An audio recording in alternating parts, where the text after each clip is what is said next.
In this episode of The Best, what is the best way to take some of the major stress away from your business, whether it's your accounting practice or your client's business? Let's take a look at that one.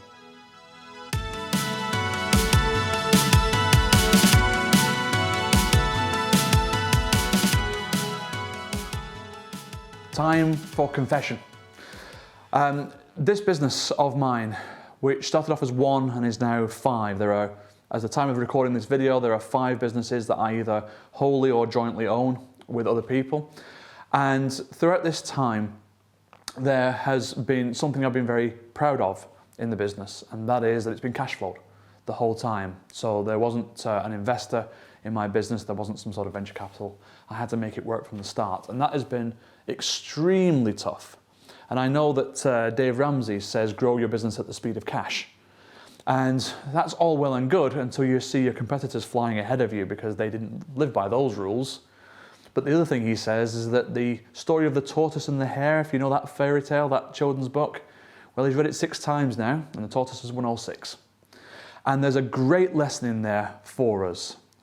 And when I took the choice to become debt-free, both personally and professionally, I found that this huge weight, existential weight, was lifted from me because I was permanently in the role of provider, with the male ego at work again.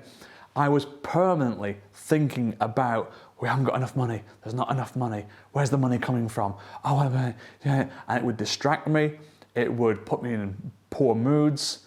And so the discipline required to become debt-free was very, very difficult, especially when it meant going without for a while.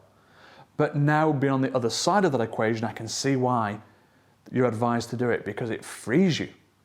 Now, I have been able to do that both personally and professionally. So no credit cards in my life, for example, anymore.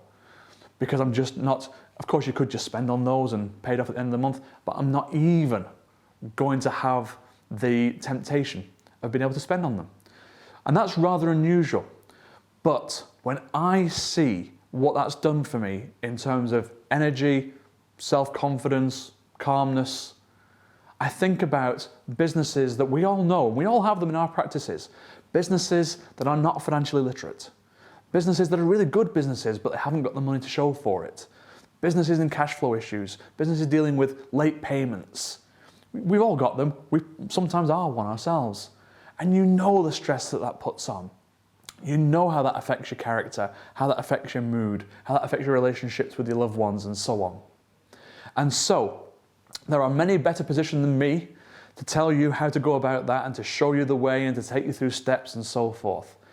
But on this episode of The Best, what I want to get across to you is becoming debt-free, personally and professionally, frees you up creatively and commercially. And that's the best way to get self-esteem you need to take your business onto the next level. I'll see you next time.